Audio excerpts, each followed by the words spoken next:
Une étude de l'Institut Cardus dévoilée à la mi-novembre révèle que l'exonération fiscale des organismes religieux au Canada générerait, selon l'effet de halo, plus de 18 milliards de retombées économiques chaque année au pays. Notre question de discussion cette semaine, choisie par Jean-Christophe Jasmin, les religions devraient-elles jouir d'avantages fiscaux?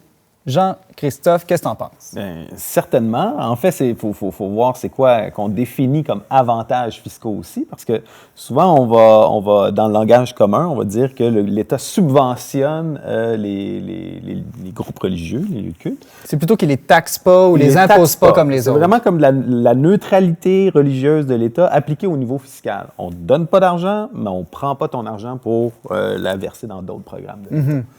Donc, je crois que c'est tout à fait juste et c'est une bonne manière de laisser un service public être financé par ceux qui en profitent, sans le taxer, puis sans avoir l'État qui vient soutenir une religion par rapport à une autre. Là, juste pour que je comprenne bien le propos de l'étude de Cardus, eux, ils parlent de effet halo. C'est quoi là, cet effet halo? Comment est-ce que 18 milliards de dollars ont été générés au Canada en ne taxant pas les religions?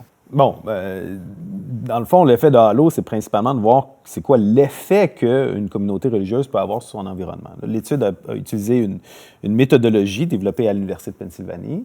Donc scientifique. Donc scientifique, mesurable. C'est pas l'ensemble de l'effet que les communautés religieuses ont sur leur environnement. Il y a beaucoup d'effets qui sont difficilement quantifiables. On s'est limité à ce qui est plus quantifiable. Et donc, l'étude a porté sur 40 communautés religieuses à travers le Canada. Puis on a remarqué que les communautés religieuses vont avoir un effet positif dans l'eau qui est plus de 10 fois supérieur aux exemptions fiscales qu'ils reçoivent. Donc, chaque dollar qu'on ne taxe pas permet à ces communautés-là de générer dans l'économie locale environ 10 dollars de bénéfices, c'est ça? Bien, c'est qu'il n'y a pas une relation directe $1 pour $1. S'il n'y avait plus d'exemption fiscale, ce ne serait pas tous les organismes qui fermeraient du jour au lendemain, mais certainement, ça aurait un impact qui ne serait pas gagnant pour la société. Ça peut être quoi, comme par exemple, ces effets positifs? Bien, il y a plusieurs, ça dépend vraiment des traditions religieuses, mais il y a plusieurs pratiques, par exemple. Bon, premièrement, prenons un point de vue strictement économique. Le gouvernement a mis dernièrement 11 millions de dollars, je pense, pour faire venir les Kings 2 fois à Québec, ou 9 millions pour l'Omnium de golf canadien à Montréal. Là, c'est des subventions. Là, c'est des subventions. C'est de l'argent qui est versé. Puis l'argument qu'on va dire, c'est que ça crée du tourisme, ça crée des gens qui vont venir, qui vont participer. Donc déjà, les activités de base d'une église, par exemple, les mariages, les funérailles, les cérémonies de baptême. Les gens achètent de l'essence, vont au restaurant, stimulent l'économie autour du lieu de culte. Nous, en tout cas, la pizzeria du coin, on l'a financée en masse. Ouais, ou les cafés. Ah, certainement. Nous aussi, dans les églises, il y a vraiment... c'est une tradition. On dit souvent notre signe religieux ostentatoire aux protestants, c'est des certificats cadeaux chez Saint-Hubert. Donc, il y a ce genre d'impact-là. Mais ça va beaucoup plus loin que ça. D'abord, il y a aussi...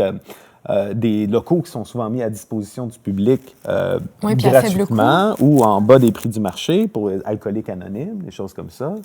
Il y a l'accompagnement pastoral aussi, qui est comme une forme de travail social, d'accompagnement pour les gens.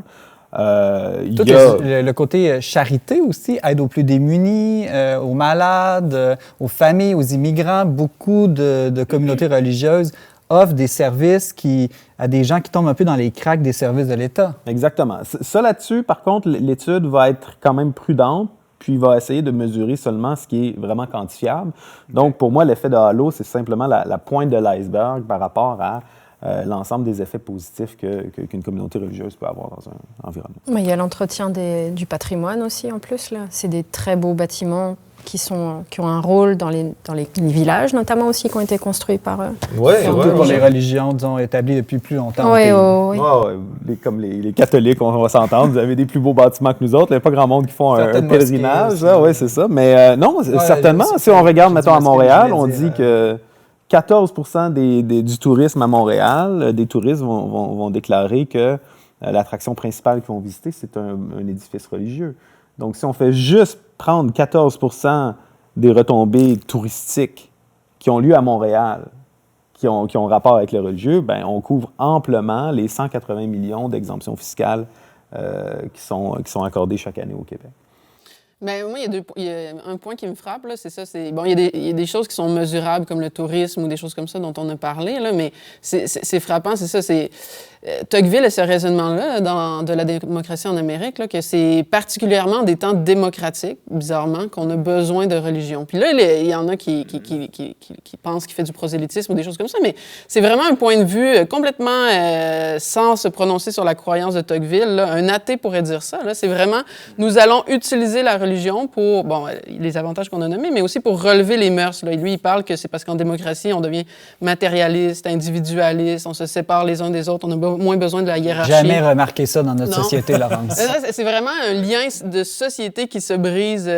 Puis on en a parlé tantôt avec les parents, par exemple. Les parents, aujourd'hui, c'est vrai, ils ont de la difficulté à trouver de l'aide. C'est soit l'État, soit eux. Mais par exemple, à l'Église, il y a beaucoup d'activités pour les familles, pour les enfants. Il y a des matinées mamans pour les mamans qui sont en congé de maternité, des choses comme ça.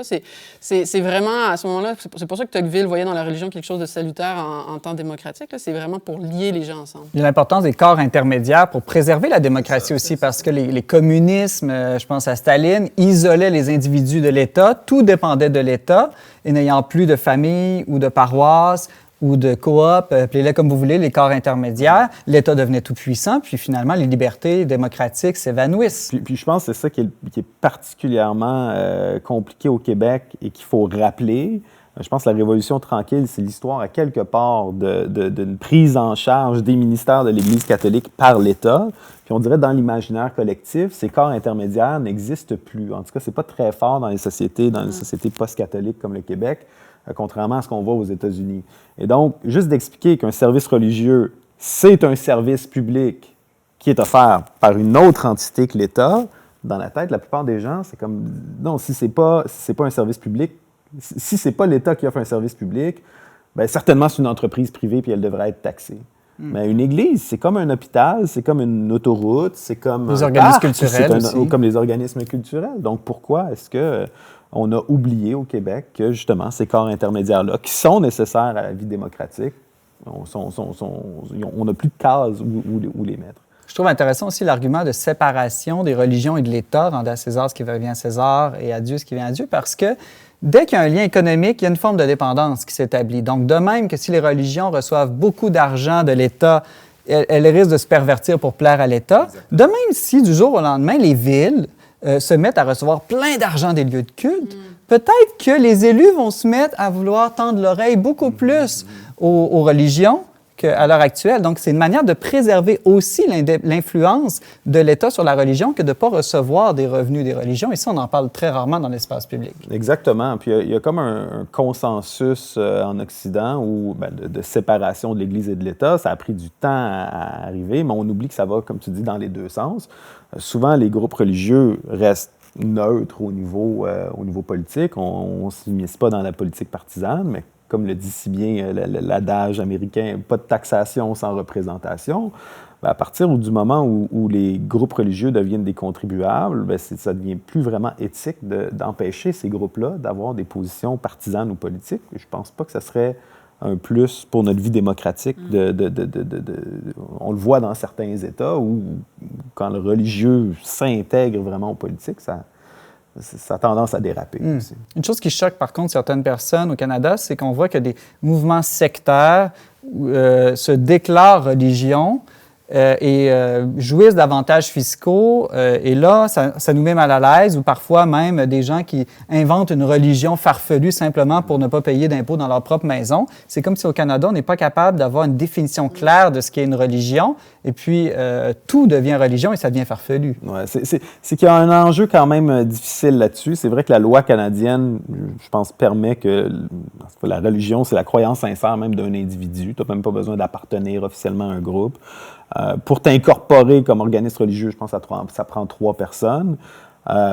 L'affaire, c'est que tu es pris à un certain moment, c'est est-ce que tu veux que l'État devienne arbitre de qu'est-ce qui est religion légitime et qu'il ne l'est pas? C'est pas à l'État de définir c'est quoi la religion. Tout à fait. Après ça, par contre, ce que l'État peut faire, ce que Revenu Canada ou Revenu Québec peuvent faire, c'est de dire, attends, est-ce que les activités de ce groupe-là sont fondamentalement de nature religieuse ou c'est une entourloupe pour faire des activités commerciales ou du divertissement ou des choses comme Ou ça. remettre des reçus de dons bienfaisants. Exactement. Et ça, là-dessus, j'ai aucun problème à ce que l'État soit sévère sur ces questions-là.